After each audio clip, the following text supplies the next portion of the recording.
Syukur untuk hari yang baru dan nafas yang baru. Tuhan sangat mengasihi kita. Amin. Saudara-saudari, mari kita bersama-sama memainkan lagu ini, Jauh Timur dari Barat.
Saudara-saudari, tema renungan pada pagi ini adalah Aku pun tidak menghukummu.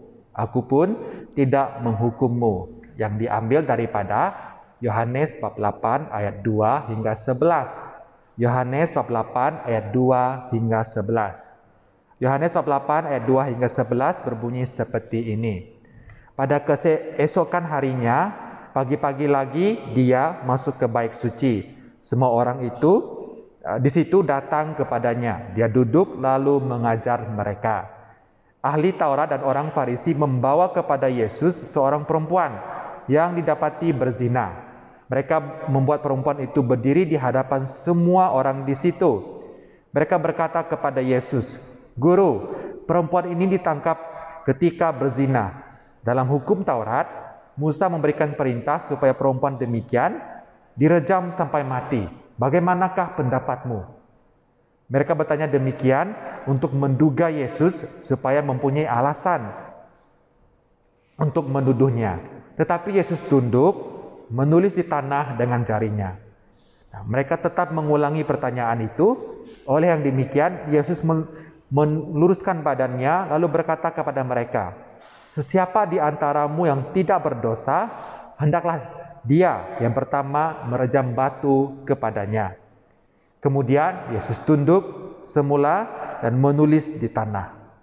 Nah, setelah mendengar kata-kata Yesus itu, seorang demi seorang, bermula dengan yang tertua, beredar dari situ. Akhirnya hanya Yesus dengan perempuan itu yang tinggal.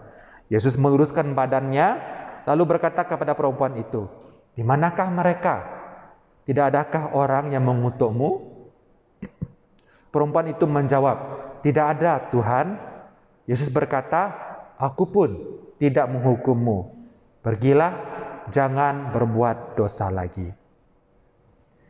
Saudara-saudari, orang-orang yang tidak mentaati hukum ataupun perintah Tuhan layak menerima hukuman. Ya, perempuan yang ditangkap basah juga tidak terkecuali.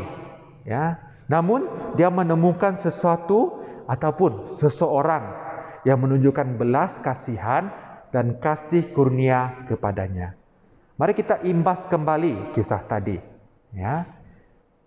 Dan mungkin ya perempuan itu ini yang dia dengar. Perempuan tak tahu malu. Nah, itu yang dia dengar. Dia telah berkawin, tetapi bukan dengan lelaki yang sedang berbaring dan berpelukan dengannya. Dan tiba-tiba pintu terbuka.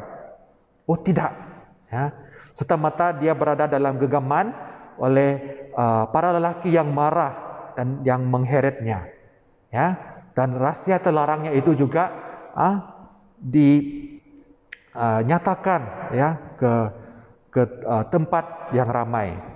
Penzina, nama itu yang menusuknya seperti anak panah.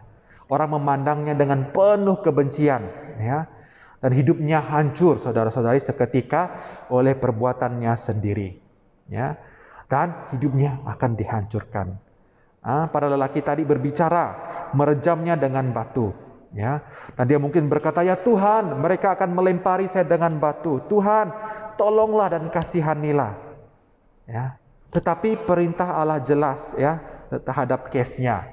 Yang ditulis dalam Ulangan bab 22 ayat 22 yang berkata seperti ini, "Jika seorang lelaki didapati meniduri seorang perempuan yang sudah bersuami, maka hendaklah kedua-dua mereka dihukum mati, baik lelaki yang meniduri perempuan itu maupun perempuan itu sendiri. Demikianlah harus kamu singkirkan yang jahat itu daripada kalangan orang Israel." Ya, jadi teringat akan hukum itu, ya, kedua mereka akan dihukum mati. Perempuan itu akan mati. Tapi di mana lelaki itu tadi? Ya, mengapa mereka tidak mengheret lelaki itu keluar bersamanya? Nah, tidak ada masa untuk berpikir, ya, dia terus ditolak dan juga ditarik oleh orang sepanjang jalan, ya, di kota Yerusalem. Dia dihina, dia dicaci. Ya, si orang pun tidak mau melihat wajahnya. Ya. Dan mereka masuk ke dalam bait suci. Dan mungkin perempuan itu bertanya, "Mengapa kita masuk ke bait suci?" Ya. Dan tiba-tiba perempuan itu dilemparkan ke hadapan seorang pemuda. Ya. Dan seorang lelaki di belakang perempuan itu berkata, "Guru, perempuan ini telah ditangkap ketika berzina." Dan perempuan itu berkata, "Tuhan, tolong, Tuhan, tolong." Dia merayu dalam diam. Dan mereka berkata lagi, dalam hukum Taurat, Musa memerintahkan supaya perempuan demikian direjam sampai mati. Bagaimanakah pendapatmu? Guru yang muda itu adalah Yesus. Yesus tidak berkata apa-apa. Dia memandang perempuan itu dan kemudian kepada penuduh-penuduh itu. Yesus tunduk dan perempuan itu tadi berdiri dan terpaku. Katanya dalam hati, mengapa Yesus ini menulis di tanah? Dan ahli Taurat dan orang Farisi di sekeliling perempuan itu sedang memegang batu. Ya, mereka tidak sabar menanti keputusan dari Yesus. Dan guru yang muda itu, yaitu Yesus, berdiri semula. Dan perempuan itu menahan nafas dia. Dia tunduk melihat ke bawah kakinya. Dan kata Yesus kepada ahli Taurat dan orang Farisi yang ingin merejam perempuan itu. Kata Yesus, "Sesiapa di antaramu yang tidak berdosa, hendaklah dia yang pertama merejam batu kepadanya." Orang ramai yang mau menghakimi perempuan itu terdiam. Dan mereka berbisik-bisik. Perempuan itu pun merasa keliru. Dan dia dengan rasa takut memandang kepada Yesus. Dan Yesus menulis di tanah lagi. Perempuan itu mulai mendengar rungutan dan kata-kata jijik di sekelilingnya. Kemudian satu persatu orang beredar dari tempat itu. Dan ada batu dijatuhkan dengan sangat kuat di sebelahnya. Dan pemegang batu itu berkata, "Pelacur." Semasa orang itu berlalu pergi dari perempuan itu. Mereka semua pergi dan tidak ada satupun yang menangkapnya. Nah, perempuan itu mengumpul segala keberanian yang dalam hatinya untuk melihat sekeliling. Semua orang yang menuduhnya tadi sudah tiada. Dan dia memandang ke arah Yesus. Yesus sedang berdiri, lalu memandang kepadanya. Dan perempuan itu melihat kembali ke bawah kakinya. Dan Yesus berkata kepada perempuan itu, "Di manakah mereka? Tidak adakah orang yang mengutukmu?" Perempuan itu menjawab, "Tidak ada, Tuhan." Yesus berkata, "Aku pun tidak menghukummu. Pergilah, jangan berbuat dosa." Yesus berkata, "Aku pun tidak menghukummu. Pergilah, jangan berbuat dosa lagi." Saudara-saudari, apakah kita benar-benar yang mendengar apa yang Yesus katakan? "Aku pun tidak menghukummu." Nah, rasa bersalah wanita itu sangat nyata. Dia melakukan dosa penzinahan. Dan Allah melalui Musa memerintahkan orang yang berzina itu harus dihukum mati. Nah, sekarang jika Allah anak, yaitu Yesus Kristus, tidak menghukumnya, adakah Allah melanggar perintahnya sendiri dan membiarkan yang bersalah tidak dihukum? Nah, jika demikian, Allah itu tidak adil. Jadi, bagaimana mungkin Yesus mengatakan, "Aku pun tidak menghukummu," kepada wanita itu? Nah, saudara-saudari, di sini kita dapat melihat Injil ataupun berita baik dilihat dengan jelas. Allah bermaksud sepenuhnya agar dosa penzinahan itu dihukum, sesuai dengan hukumnya. Tetapi perempuan itu tidak akan menanggung hukuman itu. Dia akan bebas. Dan guru yang muda itu tadi, yaitu Yesus, yang tidak menghukumnya, akan dihukum menggantikan wanita itu. Dan pada saat Yesus tunduk, mungkin kata-kata yang Yesus tulis di atas tanah itu adalah dari Yesaya 53 ayat 5 hingga 6. Yesaya 53 ayat 5 hingga 6 yang berkata seperti ini, "Tetapi dia terluka oleh sebab segala pelanggaran kita. Dia dihancurkan oleh sebab segala kesalahan kita.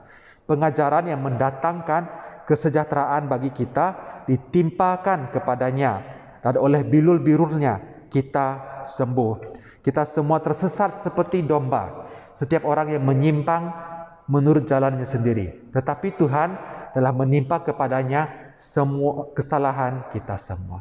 Mungkin inilah kata-kata yang Yesus tuliskan di atas tanah. Saudara-saudari, dari satu sudut setiap kita adalah seperti wanita itu. Dosa-dosa kita yang dahsyat, hawa nafsu kita yang memalukan, kata-kata yang merosakkan, kebencian yang membunuh, ketamakan yang merosakkan, kesombongan yang jijik. Semua itu terdedah di hadapan Allah dengan jelas. Kita semua patut dihukum. Namun jika kita percaya kepada Yesus, Dia mengucapkan kata-kata yang menakjubkan ini kepada kita. Aku pun tidak menghukummu. Aku pun tidak menghukummu. Kenapa?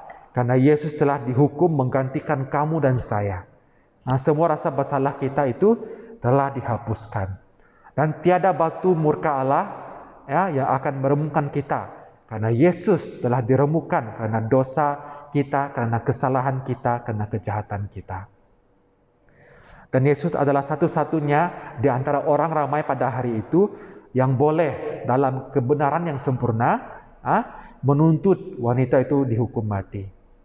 Tetapi Yesus juga adalah satu-satunya yang boleh dalam kebenaran yang sempurna mengampuni wanita itu.